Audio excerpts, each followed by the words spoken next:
Hare Ram Ram Ram Hare Hare Hare Krishna. Namo Vishnu Padaya Krishna Preshthaya Bhutale Srimate Bhakti Vedanta Swamin Iti Namine Namaste Sarasvate Deve Gauravani Pracharine Nirvishesha Shunyavadi Paschatya Desha Tarine Jai Shri Krishna Chaitanya Prabhu Nityananda Shri Advaita Gadadhar Srivasadi Gaur Bhakta Vrinda Hare Krishna Krishna Krishna Hare Hare Hare Rama Rama Rama Hare Hare. Hare Krishna. A very warm welcome to all of you on day 7 of Srila Prabhupada Lila, planting the seed.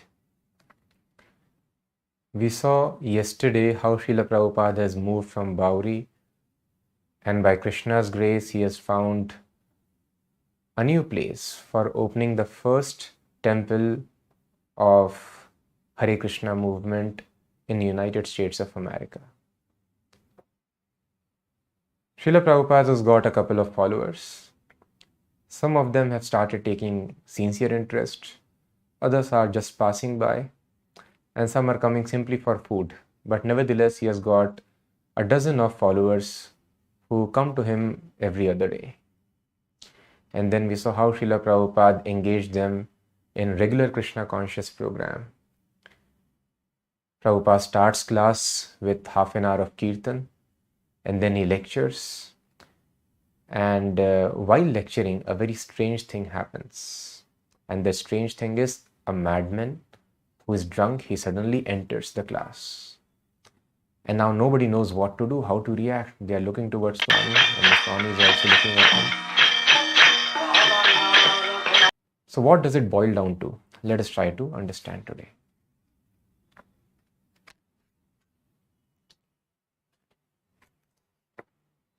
He is still stressing the same point. Whatever you do in Krishna consciousness, however little it may be, is eternally good for you.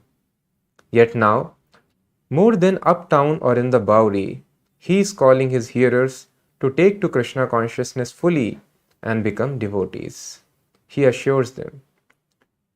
So it doesn't matter what a person was doing before, what sinful activities. A person may not be perfect at first, but if he is engaged in service, then he will be purified.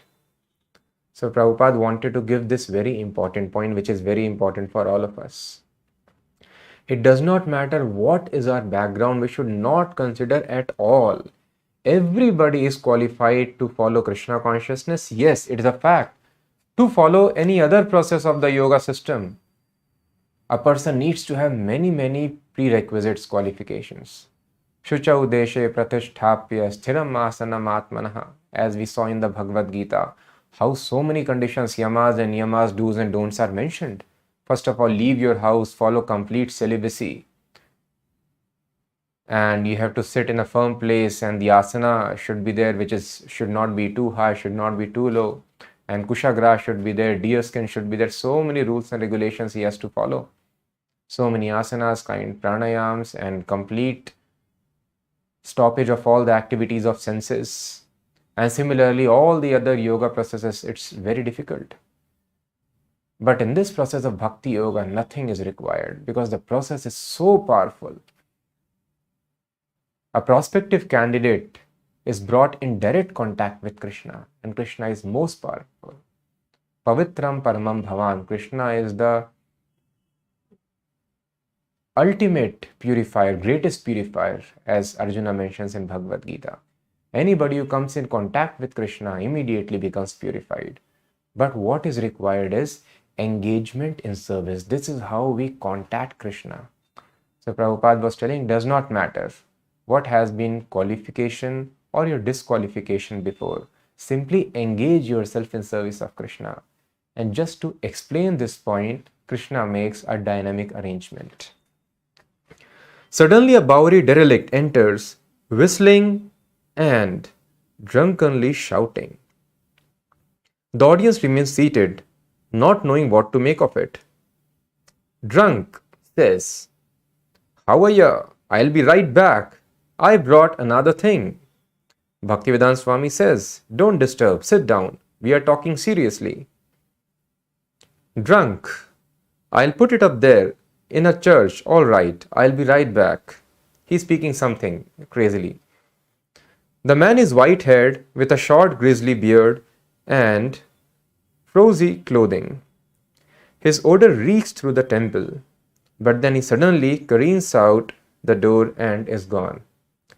Bhaktivedanta Swami chuckles softly and returns immediately to his lecture. He continues to explain. But after 5 minutes, the old derelict returns, announcing his entrance. How are ya? He is carrying something. He maneuvers his way through the group straight to the back of the temple, where the Swami is sitting.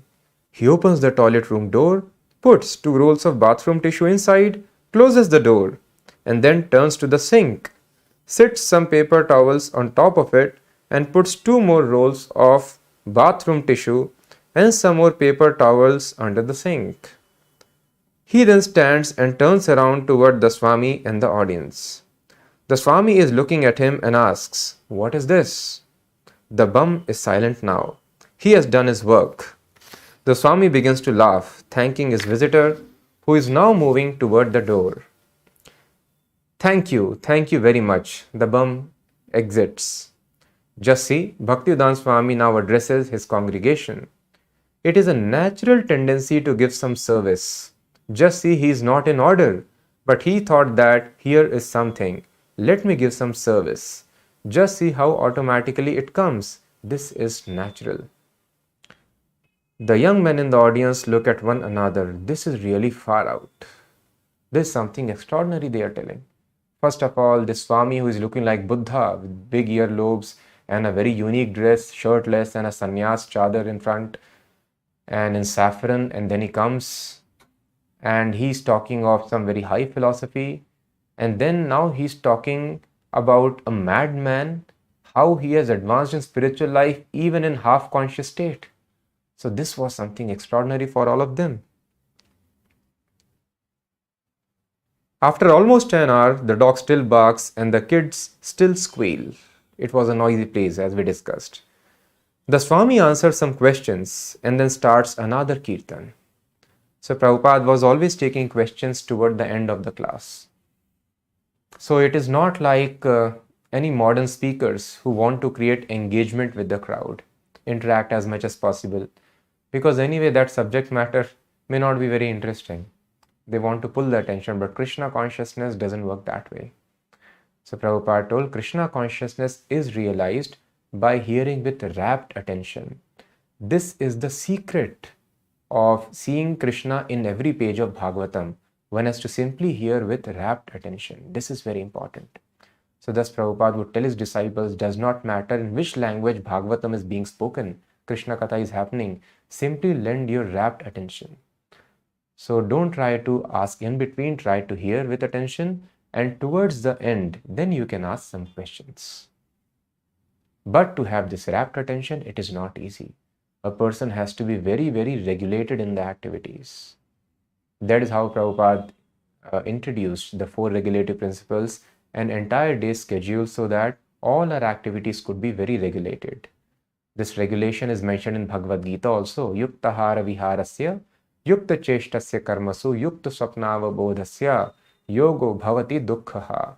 Sometimes we become very enthusiastic. Yes, I have found the process. This chanting is such wonderful process.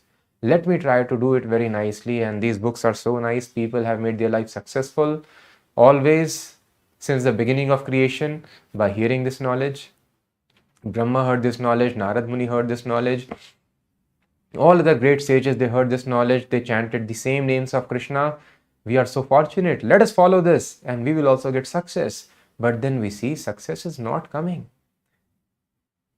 And maybe we are not growing in our realization because this very important fact is missing, and that is called regulation. And that is why Krishna mentions Yukta hara viharasya yukta cheshtasya karmasu. A person has to be regulated in eating. If somebody is eating too much, spiritual advancement is difficult. And if somebody is eating too less, then also it is difficult. Yukt, vihar, the physical enjoyment, sexual enjoyment, that is called vihar, and recreation is also called vihar. That also should be regulated, neither too much nor too less. Yukta cheshtasya karmasu. Cheshta means endeavor. If a person is working very hard, there is no question of spiritual advancement for him. And if a person is very lazy, again there is no question of spiritual life. So regulated endeavor should also be there. Yukta swapnavabodhasya. Sleep is too much, sleep is too less. Both are impediments. So regulation in eating, regulation in sleeping, regulation in work, all this is very, very integral part of following the process of yoga. And then yogo bhavati dukkhaha. And then if we practice yoga, then dukkhaha, a person can mitigate all the material miseries. So that is why having a disciplined life is very important. Actually, discipline is the primary element. When in the Gurukul, spiritual master sees that the student is disciplined enough, he is given initiation. Means he is now formally admitted to be imparted this Vedic knowledge. So unless a person is sattvic, very disciplined in activities, in thinking, in talking, in walking, in all acts of life, there is no question of realizing the spiritual subject matter. So when we are very, very regulated in our life, then such a person can give rapt attention. So I request all of you, so we should try to inculcate this regulation in our activities every day, and then we have to implement Krishna consciousness. And suppose regulation is too tough for us, does not matter, just pick up Krishna consciousness, and when Krishna comes to our life, automatically regulation also will happen. But then we have to put a positive effort to make it happen soon. So thus Prabhupada took the questions, and after the questions, then he started another kirtan. So this was Prabhupada program. Kirtan, class, again kirtan. And the Lower East Side once again abates. All so many noises, dog barking, kids shouting, squealing, and the traffic noise in the kirtan, it all almost vanishes. The chanting begins, the brass cymbals, Bhaktivedanta Swami's voice carrying the melody, and audience responding. It goes on for half an hour and then stops. The audience sits before the Swami while a boy brings him an apple. Now this is also very integral part of Krishna consciousness. It is not simply dry philosophy, but what we enjoy always, prasadam. Prabhupada had no big arrangement for giving lavish feast every evening. So this is how prasadam distribution started. The audience sits before the Swami while a boy brings him an apple, a small wooden bowl and a knife. As most of the audience still sits and watches, gauging the after effects of the chanting as though it had been some new drug. So if we chant nicely, it can give us experience of actually being drugged. It can take us to a different level of consciousness. That is why all those people, they were not knowing Krishna, they were not knowing anything. They wanted to feel something practically, and they had this practical experience. When they chanted Hare Krishna Mahamantra, then it took them to a different platform of ecstasy. Gauging the after effects of chanting as though it had been some new drug, the Swami cuts the apple in half, then in fourths, then in eighths, until are many pieces. He takes one himself and asks one of the boys to pass the bowl around. The Swami holds back his head and deftly pops a slice of apple into his mouth, without touching his fingers to his lips. He chews a bit, ruminating, his lips closed. The members of the congregation munch silently on little pieces of apple. They watch as the Swami stands, slips into his shoes, and exits through the side door. We shall call our society ISKCON. Bhaktivedanta Swami had laughed playfully when he had first coined the acronym. He had initiated the legal work of incorporation that spring, while still living on the Bowery. But even before its legal beginning, he had been talking about his International Society for Krishna Consciousness. When Prabhupada was in Bowery, even at that time, Prabhupada was very clear this society will go international. Although he has no followers, and his most sincere follower was David, who was high on drugs and he behaved so madly that Bhaktivedanta Swami has to leave his apartment.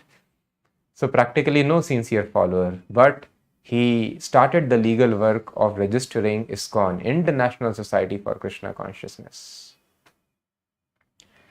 So Prabhupada later expresses to one of his disciples, when they were suggesting, what is the need of a big temple in Vrindavan? Let us renovate this Radha Damodar temple only, where Prabhupada had stayed and he returned from America to stay in the same rooms. So Prabhupada told, I have a disease. I have never thought small in my life. So Prabhupada registered ISKCON, International Society for Krishna Consciousness. A friend had suggested a title that would sound more familiar to the Westerners, International Society for God Consciousness. But God was a vague term, whereas Krishna was exact and scientific. God consciousness was spiritually weaker, less personal. And if Westerners didn't know that Krishna was God, then the International Society for Krishna Consciousness would tell them by spreading his glories in every town and village. Krishna consciousness was Bhaktivedanta Swami's own rendering of a phrase. Now, from where this term has come, Krishna Consciousness Society. So this was Bhaktivedanta Swami's own rendering of a phrase from Srila Rupa Goswami's Padyavali, written in the 16th century. Krishna Bhakti Rasa Bhavita. It means to be absorbed in the mellow taste of executing devotional service to Krishna. So every word is very important. Please hear again. Krishna Bhakti Rasa Bhavita. It means to be absorbed in the mellow taste of executing devotional service to Krishna. So Srila Prabhupada is revealing here what Rupa Goswami wrote in the 16th century, that we wish to absorb ourselves in certain kind of pleasure. Children or some young adults also, sometimes they get absorbed so much in playing computer games, then they are unaware of the physical necessities for many hours and sometimes days. So a person is absorbed on a different platform. Young men and women are absorbed in love of each other. Sometimes they run away, leave their rich family behind, living all the comforts. But the highest absorption is to be absorbed in the mellow taste, a unique kind of taste. And what is this highest taste? Not playing any computer game, not the evanescent infatuation of a lover which vanishes in no time, but the highest mellow taste in which a human being should absorb oneself to experience unending pleasure, not something which ends eventually, is taste of executing devotional service to Krishna. This is a secret. Anyway, service is natural, like Prabhupada explained, that crazy man who is drunk, he came and he also wanted to offer some service. But even though he was not very much aware, but when this kind of service is done in consciousness, in knowledge of Krishna, then it takes a person to very high kind of pleasure, very high kind of ecstasy, and that is called Krishna Bhakti Rasa Bhavita. And when a person is absorbed in this ecstasy, then is completely cut off from all the problems and miseries of this life. And once this body is left, then there is no more birth. The conditioned soul becomes liberated, attains a spiritual body.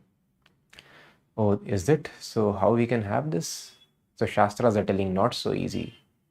Krishna Bhakti Rasa Bhavita Mati, it is mentioned, Kriyatam Yadi Kutobi Labhyate. So Srila Rupa Goswami is mentioning, wherever you find this Krishna consciousness, please purchase it. Kriyatam Yadi, if somebody is selling this thing, this commodity, please purchase it immediately. This is the most valuable thing. So there is this very nice pastime also, which is a history. There was one Brahmana, and this Brahmana was very ardent devotee of Lord Shiva. And by his sincere worship, Lord Shiva appeared. And he was smart. So he asked him, Lord Shiva, thank you very much. He offered his obeisances. And Lord Shiva asked, yes, what boon do you want? So thank you so much for giving your kind darshan. So please give me not any material resources, any weapon, any other art, sciences, give me the greatest opulence. So Lord Shiva became very happy when he asked this, and he told, you please go to Vrindavan immediately, and there you meet a saint, Sanatan Goswami. Who is Sanatan Goswami? Brother of Rup Goswami, the devotee who composed this Padyavali and coined this phrase, Krishna Bhakti Rasa Bhavita. So he told, you go and meet Sanatan Goswami, he will give you this greatest opulence. And Lord Shiva vanished. Brahmana became very happy. I am going to have the greatest opulence. Greatest means superlative. Nobody, not even Ravana, who was offering his severed heads to Lord Shiva, he would have attained this thing. It is greatest opulence which I am going to get. And with great hope and expectation, he immediately started towards Vrindavan. And he reached Vrindavan. And Sanatan Goswami, Rup Goswami were very famous in Vrindavan. Everybody was loving them. They were loving all. Dhira dhira jana priyau priya karau. So he met Sanatan Goswami, offered his respects. He told, yes, how can I help you? So he explained that Lord Shiva has told me to come to you to have the greatest opulence. Can you please give me that? Sanatan Goswami told, you see, I am living in this cottage and I am a poor man. I do not have any clothes on my body even. How can I give you anything, any opulence? I myself am not opulent. So he told, but Maharaj, Lord Shiva cannot lie. Something, you must be having that greatest opulence. Even though it may not be visible, can you please give me that?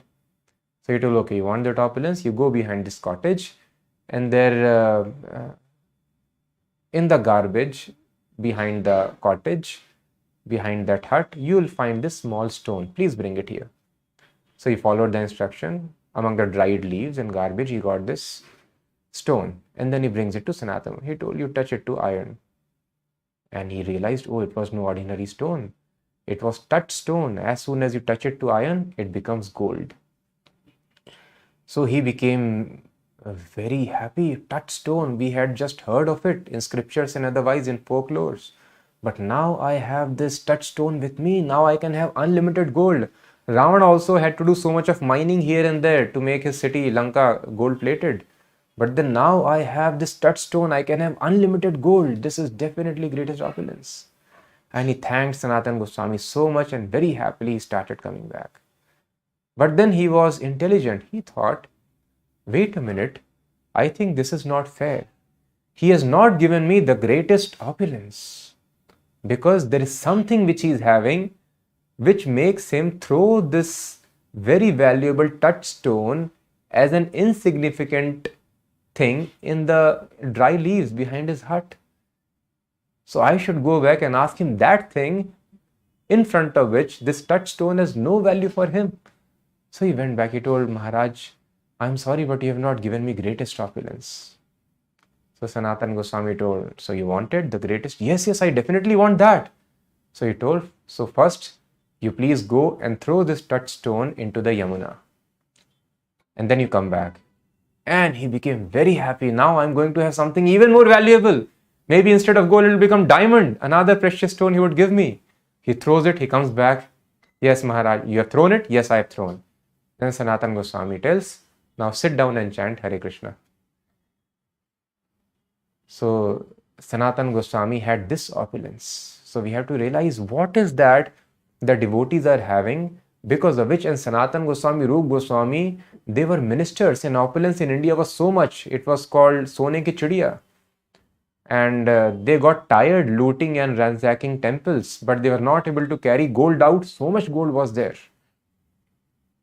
So when Sanatan Goswami, Rup Goswami, they retired from ministership of Bengal, they carried many boats completely full of gold coins. Can you imagine?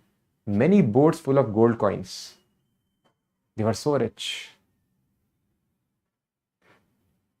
So what is that thing which is making them leave all this opulence? Something should be much, much more valuable. That is Hare Krishna Mahamantra.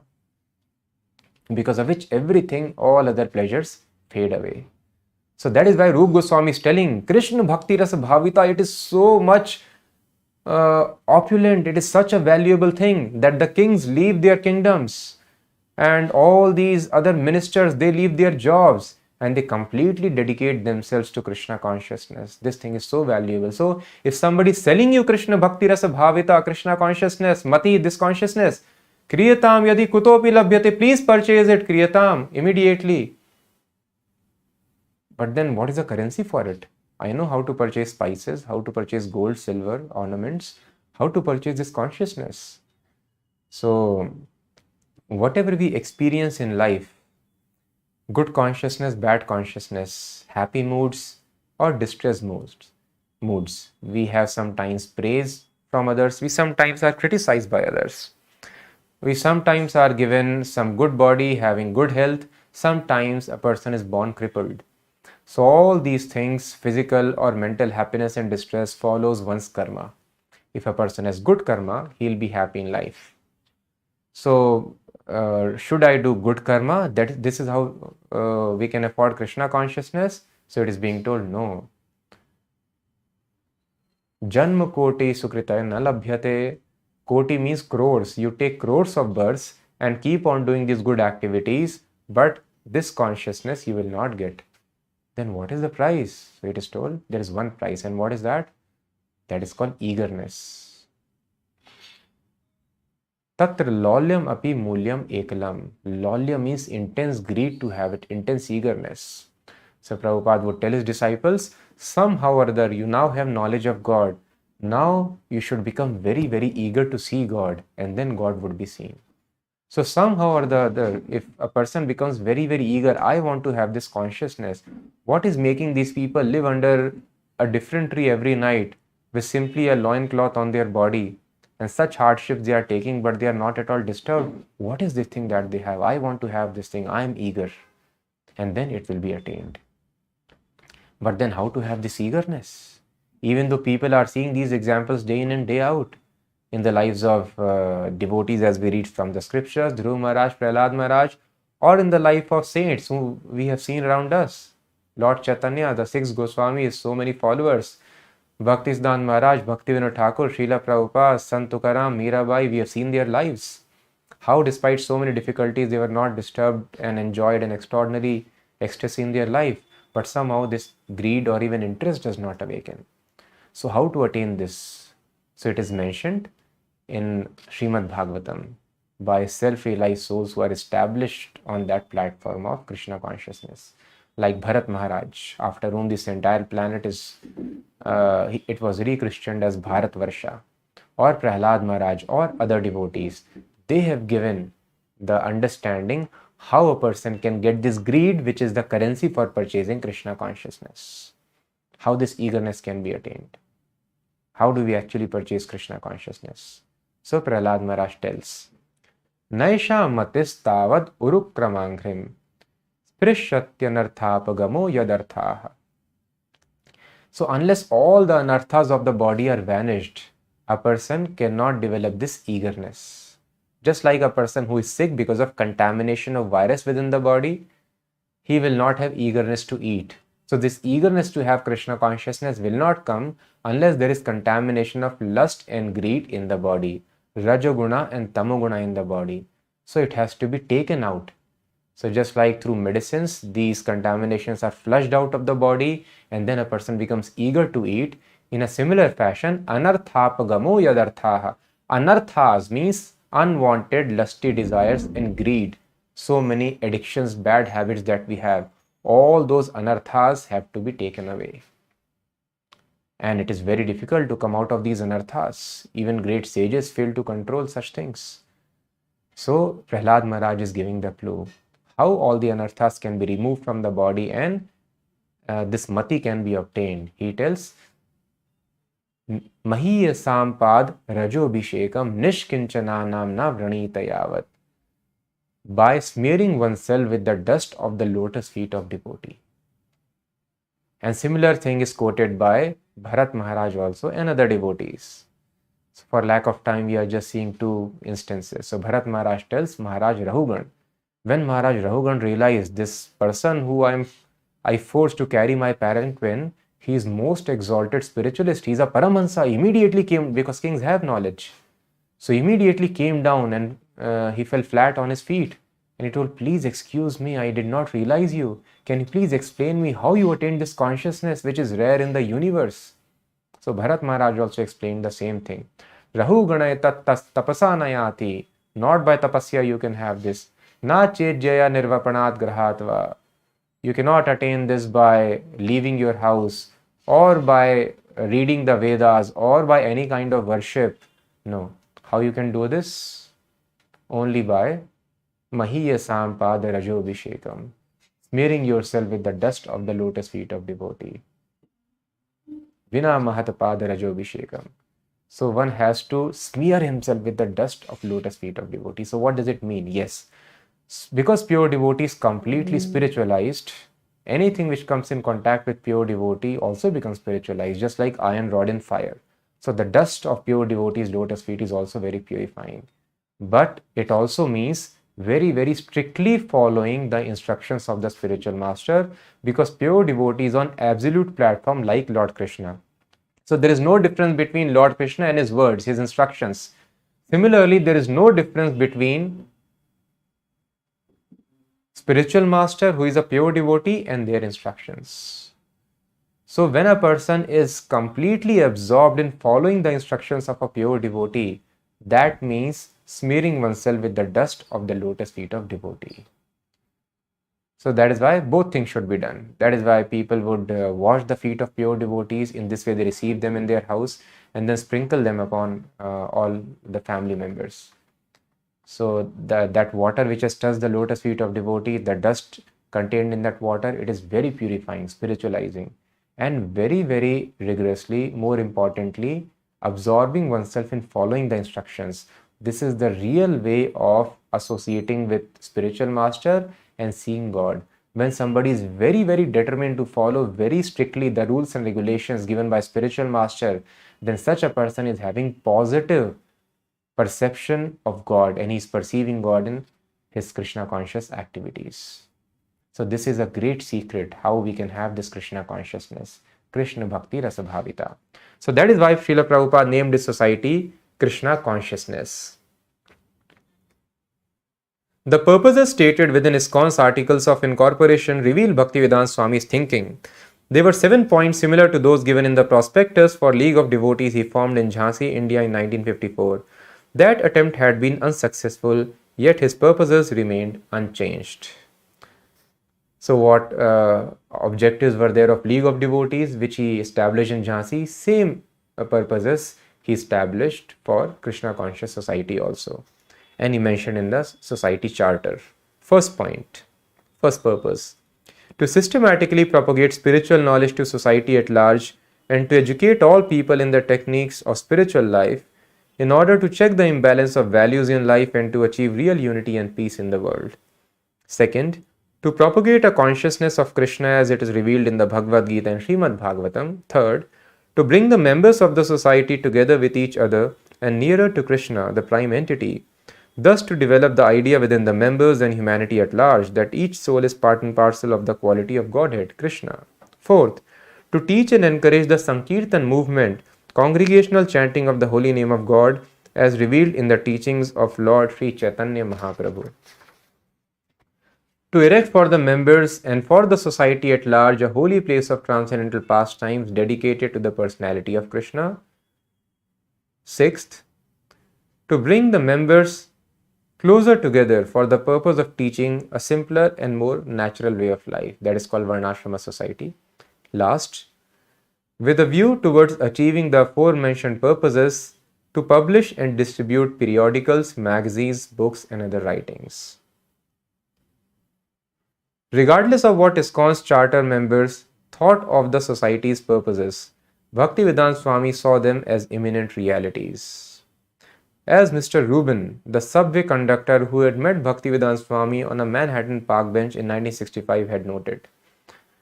So this Mr. Rubin, he was sitting next to Srila Prabhupada on a bench in 1965. When Prabhupada had no followers, he had just come to America. And Prabhupada introduced himself when they were sitting next to each other. So I am the spiritual master of International Society, which is having hundreds of temples across the world and thousands of devotees.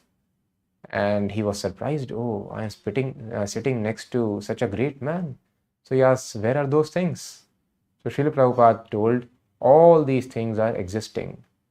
The centers are there, temples are there, devotees are there, and books are there. Only time is separating us. So although Srila Prabhupada expressing himself as insignificant beggar in the Markandeya Dharma in his prayers, but sometimes Prabhupada revealed how he was able to foresee past, present, and future. So thus it is very difficult to understand the consciousness of a pure devotee. Sometimes they present themselves as an ordinary person, completely ignorant of the things. And sometimes it appears that they know everything. And Prabhupada told, all these things are existing, only time is separating us. So for Prabhupada, these things were not simply to get some approval to start the society, but Prabhupada saw them as imminent realities. Because of Swami's presence and the words that he spoke there and the kirtans, everyone was already referring to the storefront as the temple. But still it was just a bare squalid storefront. The inspiration to decorate the place came from the Mott Street boys. Howard, Keith and Wally devised a scheme to surprise the Swami when he came to the evening kirtan. Wally removed the curtains from their apartment, took them to the laundromat, and then dyed them purple. The Mott Street apartment was decorated with posters, paintings, and large decorative silk hangings that Howard and Keith had brought back from India. So as we discussed, they had gone to India for finding a spiritual master. They purchased these things. They brought it to Matchless Gift Shop.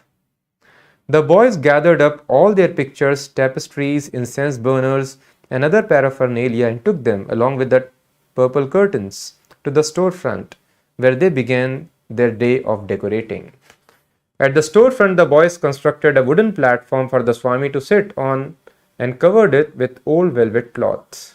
Behind the platform, on the rear wall, between the two windows to the courtyard, they hung the purple curtains, flanked by a pair of orange ones.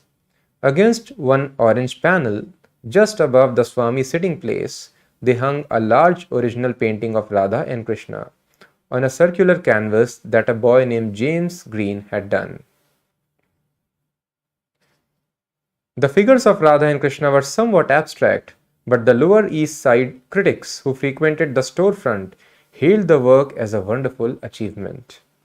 Keith and Howard were less confident that the Swami would approve of their paintings and prints from India, because Prabhupada was very specific about paintings, about every standard of spiritual affairs. Now people paint anything and everything without understanding the intricacies of spiritual life.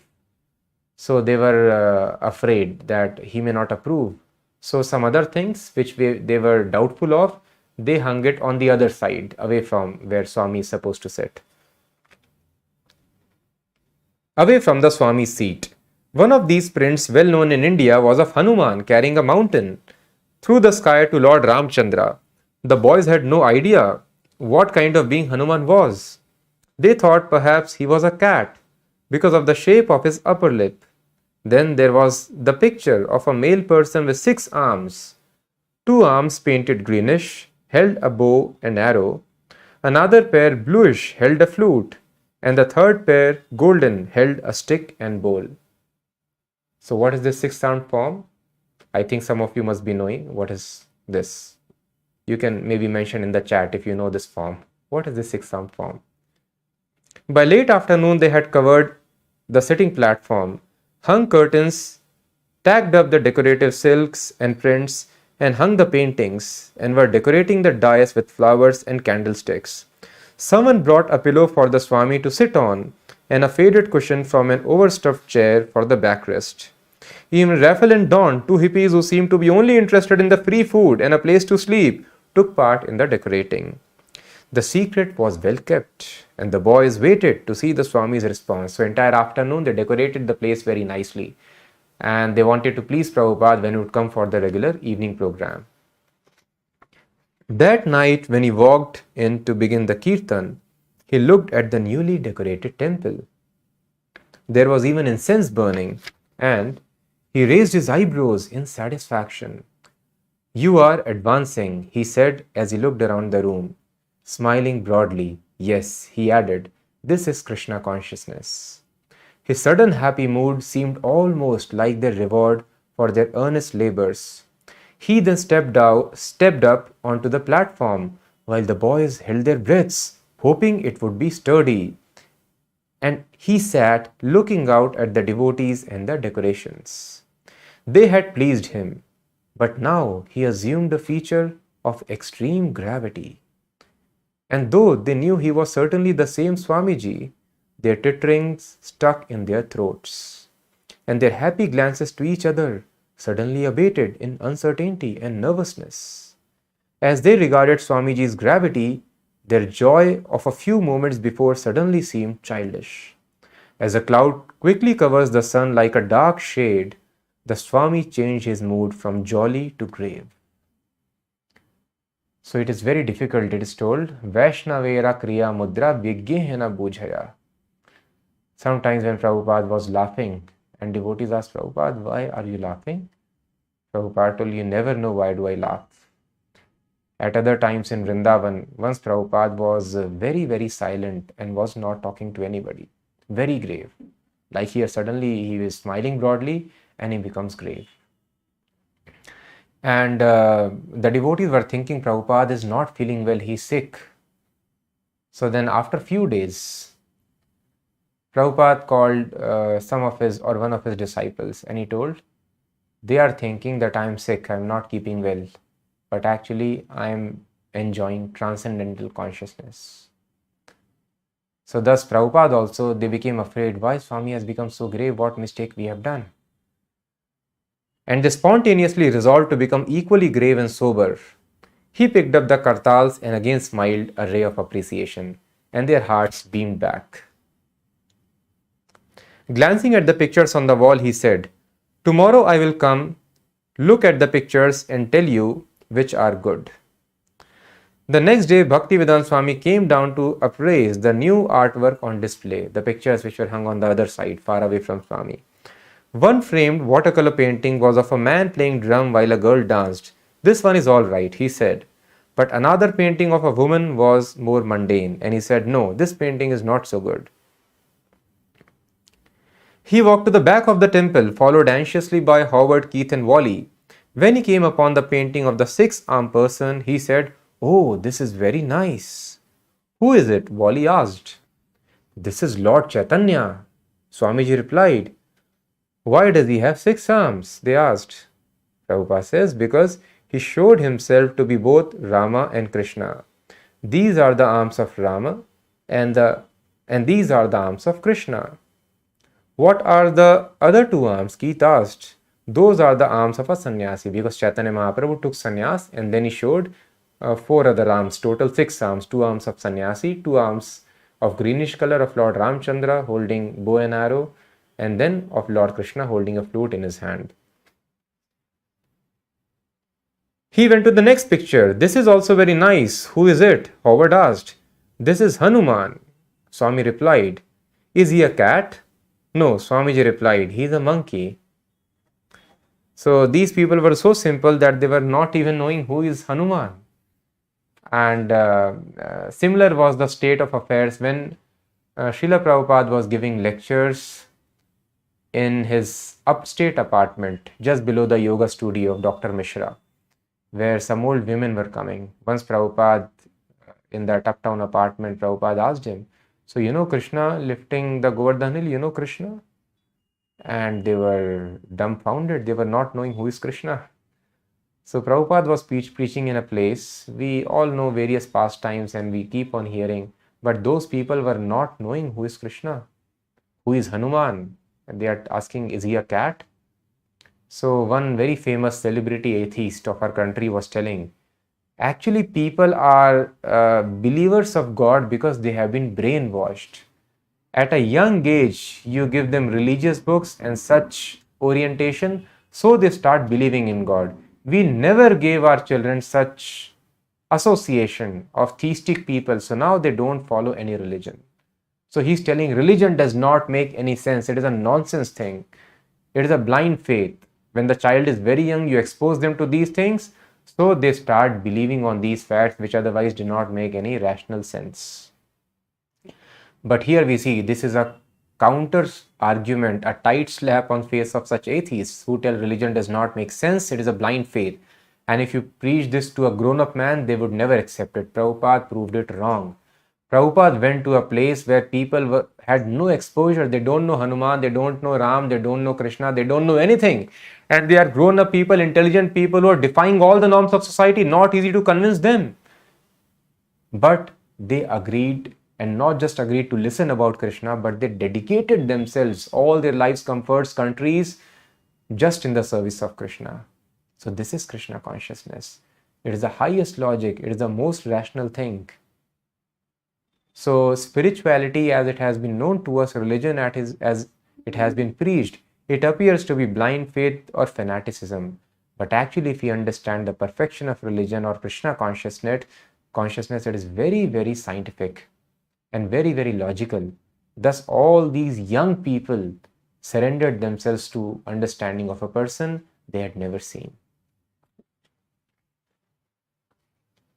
But there was a difference between these two people. The old women who were listening in the apartment, although both were equally ignorant, and these young boys. But these boys offered great hope to Swamiji. Why? Because the boys were serving Swamiji and chanting Hare Krishna. They were through with material life and the middle class work reward syndrome. Their hearts had awakened to Swamiji's promise of expanded Krishna consciousness, and they sensed in his personal company something exalted. So these people, what was the difference? The difference was the boys were serving Swamiji and chanting Hare Krishna, and thus they felt something exalted in the Swami's company. Why people fall for drugs? Because they feel something is happening. I'm feeling a different state of consciousness, and they get addicted to it. There is no need of convincing them and doing these things. So when a person has practical experience of Krishna consciousness, then that's all that we want in our life. But how to have this practical experience of Krishna consciousness? Thus this new group in the matchless gift offered great hope. Why? Because they were doing two things which old ladies were not doing. They are simply coming, hearing and going away. But these people, they were serving so nicely. They decorated the temple, and Swami told, now you are advanced, you are making advancement. And they were also chanting Hare Krishna. So I request, if you have been just hearing our classes, but you have not picked up chanting seriously with a vow, these many rounds I should chant every day, I should chant as much as possible throughout the day. Please try to do these things. Chant as much as possible throughout the day, and few rounds with determination on beads. I will not leave, come what may. I will compromise on other things, but I will do these rounds, these many rounds. I will chant Hare Krishna Mahamantra these many times every day. So chanting the names of Krishna, Sevan Mukhehi Jivvado, using your tongue, vibrating your tongue and hearing the sound, and engaging our senses, whatever skills, resources we have in practical service of Krishna and spiritual master. This is the way of experiencing something exalted. So a devotee who has just joined the temple, he is undergoing the training. He called me. So I asked how the things are going there. So he told, Prabhu, when I came here, it was, I asked myself, what am I doing? Am I on the right thing or not? I asked, what happened? So he got MMD service. What is MMD? We call Mandir Marjanam devotee. Marjanam means cleaning. So this is exclusive cleaning job. Morning and evening, you have to just do cleaning. You have to clean toilets, you have to clean temple, you have to clean everything, whatever you see. Many hours of cleaning every day for the entire week. So you told entire life, Prabhu, I have not done this cleaning which I did in 1 week. So it was so tough. I was thinking, what is this thing? But then something saved me, and that was constant chanting. I was constantly chanting Krishna's name, so I was able to do it nicely. But then one thing I'm experiencing, Prabhu. I told, what is that? Well, earlier when I was reading, only 10% of the things would strike me. I was able to absorb. I read one page, maybe one sentence, I would be able to appreciate. Oh, this thing is very nice. But now 80% of the things are striking. Every other line I read of Prabhupada, I think, oh, this is also so nice. This is such a nice fact. And I'm able to realize this thing. How reading is so sweet. And it is such wonderful logic and experience that it is giving me. So thus we can understand it practically, that by exerting, Srila Prabhupada mentions, even though you may not like the service, our mind and body may rebel because so much physical work we have not done. But if we do hard work for Krishna, even though we may not like it, we will experience something exalted. So the sacrifice, working very hard for Krishna, is important for realization of Krishna, experiencing this exalted state of consciousness, which removed all the doubts from these hippies, and they just wanted to follow the Swami because they got this experience. They were chanting and they were serving Srila Prabhupada. Then began the summer of 1966. In August, it was very, very hot. And although other people experienced some disturbance in those months, August, September, but Prabhupada was comfortable because he had faced much more intense heat in Vrindavan in India.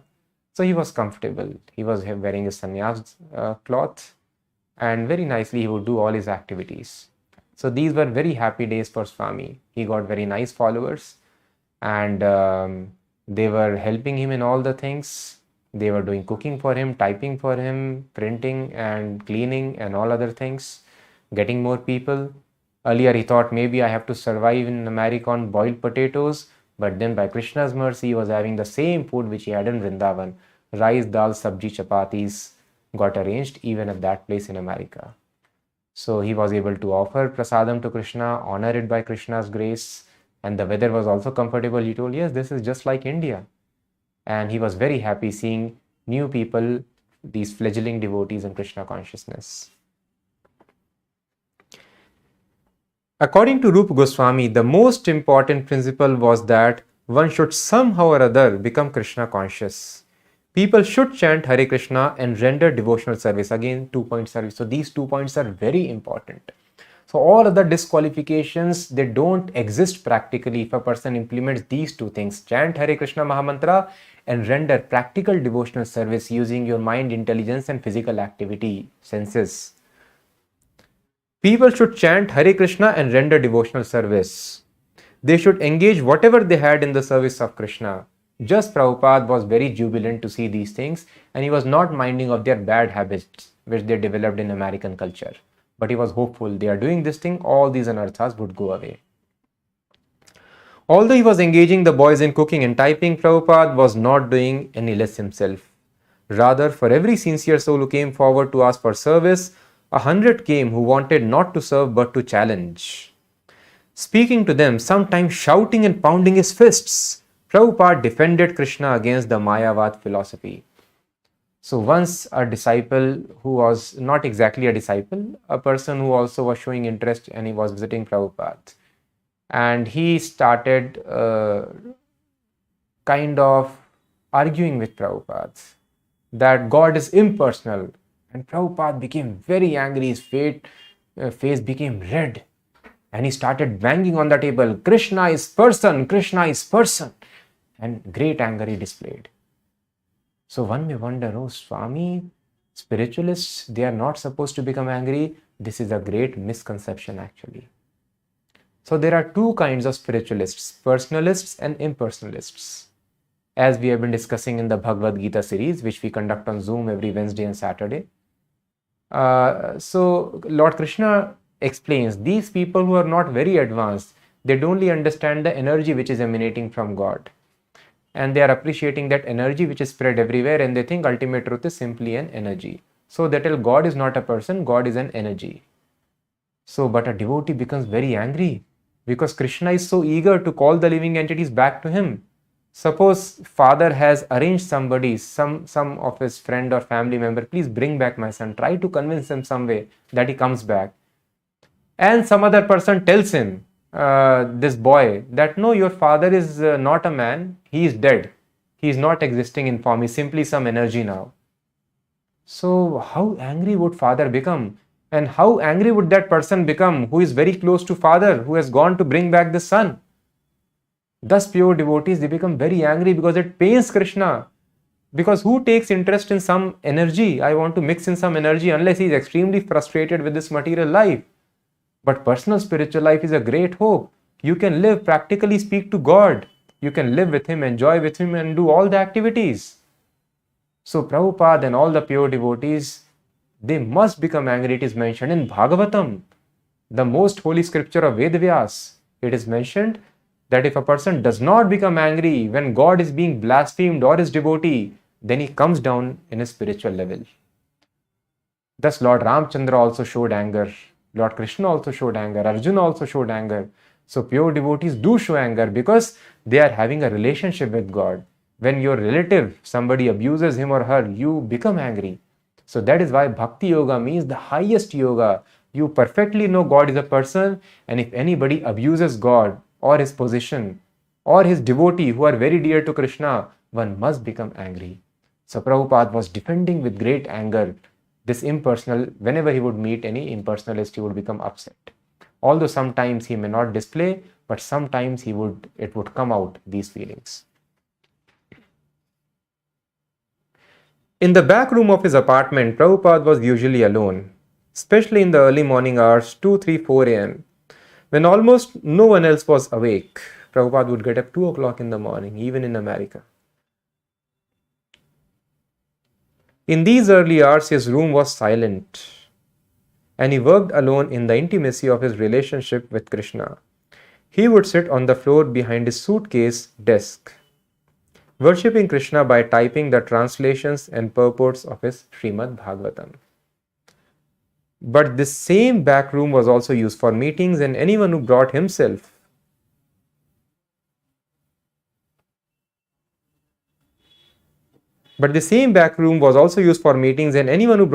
to knock on the Swami's door could enter and speak with him at any time. Face to face, Prabhupada would sit back from his typewriter and give his time to talking, listening, answering questions, sometimes arguing or joking.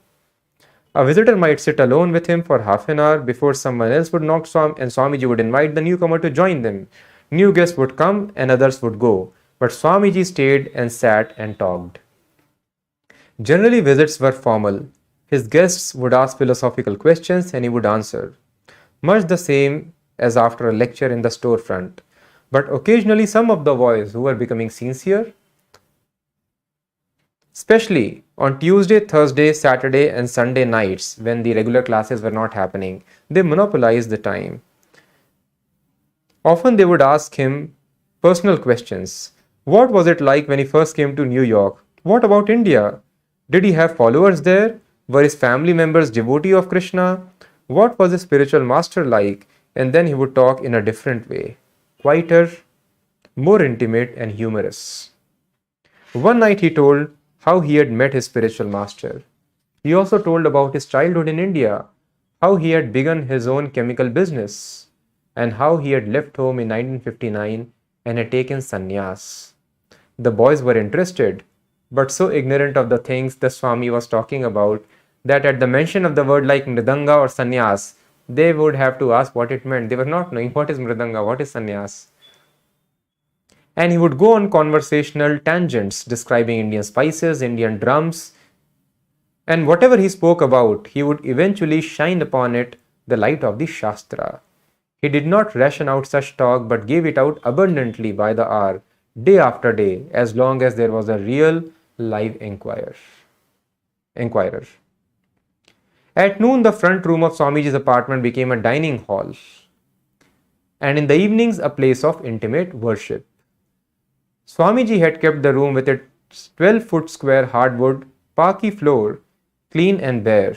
The solitary coffee table against the wall between the two courtyard windows was the only furniture. Daily at noon, a dozen men were now taking lunch there with him. So after an year of preaching, Srila Prabhupada was able to bring these dozen men with him, who would drop by every afternoon and have lunch with the Swami. The meal was cooked by Keith, who spent the whole morning in the kitchen. At first, Keith had cooked only for Swami in 3-tier lunch box, and then for a couple of people more, but then the number increased. So Swami told him to cook abundantly for all the dozen people who were coming. The boarders, Raphael and Don, though not so interested in Swamiji's talk, would arrive punctually each day for prasadam, usually with a friend or two who had wandered into the storefront. Steve would drop by from his job at the welfare office.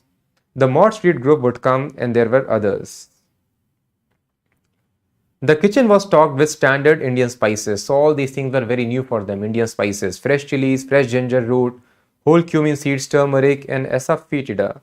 Keith mastered the basic cooking techniques and passed them on to his friend Chuck, who became his assistant.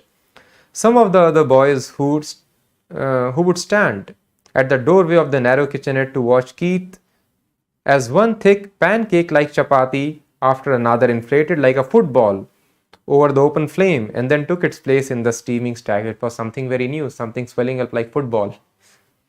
While the fine basmati rice boiled to a moist, fluffy white finish and the sabji simmered, the noon cooking would climax with the chaunce. What is chaunce?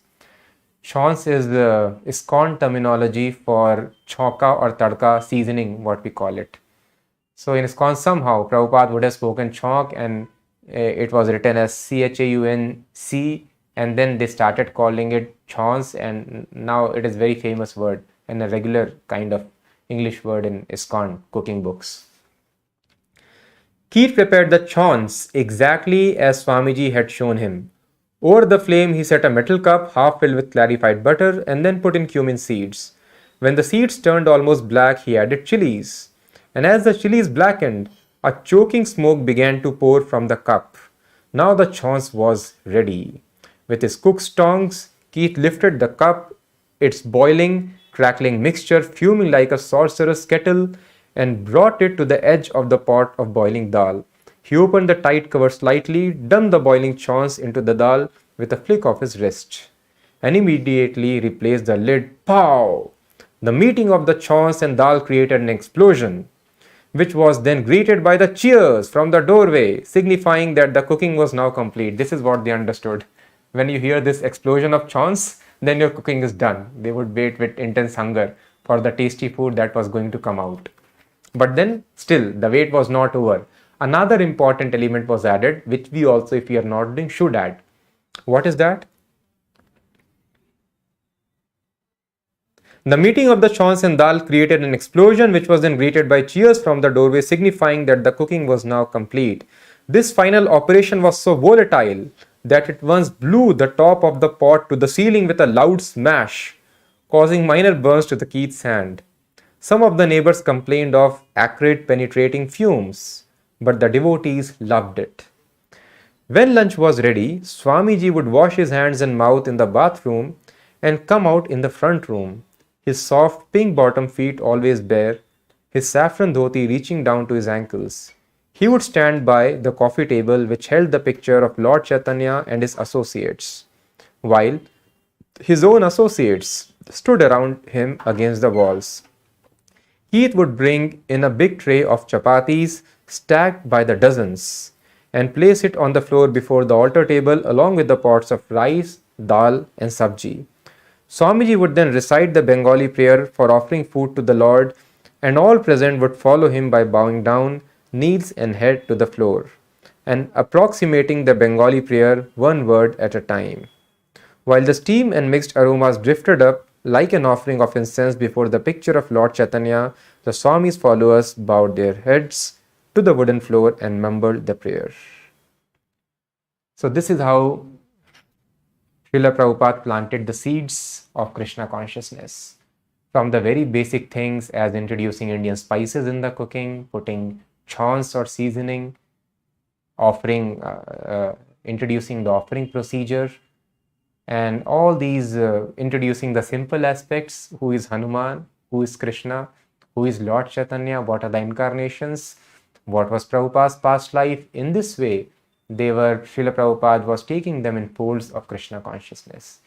As a gardener, very nice takes care of a new plant. So just like a plant needs expert care of a gardener, similarly, spiritual life does not develop by chance. With great care, caution, protection, spiritual master has to nurture the sapling of that spiritual life of his disciples. And before that, very important thing has to happen. The seed has to be planted. And how that planting of seed actually, what is that seed, how Prabhupada planted, how it was formalized, and how actually eventually the Hare Krishnas, they went out in the open and everybody got acquainted with it. how really the Hare Krishna movement got inaugurated in America. All these interesting things we will hear in the session tomorrow. So thank you so much for hearing. Now is the time for announcing winner's name. Yesterday's winner of quiz is Dr. Mantosh Kumar. Many congratulations, Mantosh, if you are hearing. He has written 10 points. So this is very wonderful. Says he will stay pure, serve sincerely, and surrender to the holy name. Yes, it is very nice. We surrender to Krishna, and holy name is also Krishna's incarnation. So I should try to surrender to holy name and specifically pray to holy name, that holy name of Krishna, please show me your mercy, because holy name is not different from Krishna. So I request all of you now also, please write your realizations. It will help you a lot. What you could understand, any simple point or anything you can recollect, you can please mention in the comments. I repeat, not in the chat box. Once we close this session, in the comments you can mention what realizations you have, what things you have learned, and then you can also mention how you are going to apply these things in your life. So please try to do this, and first 50 people who comment, we will be selecting one lucky winner again. And please keep your YouTube notifications on, because then you have to respond to our mail sending your postal address, and we will be mailing some very transcendental gift. It could be prasadam or a very nice book of Krishna consciousness or something else. That is a surprise for you. So please do respond, do comment, and please like this video and share it so that we can reach Srila Prabhupada to as many people as possible. So please try to help us in this endeavor. Thank you so much. We'll meet again tomorrow. Hare Krishna.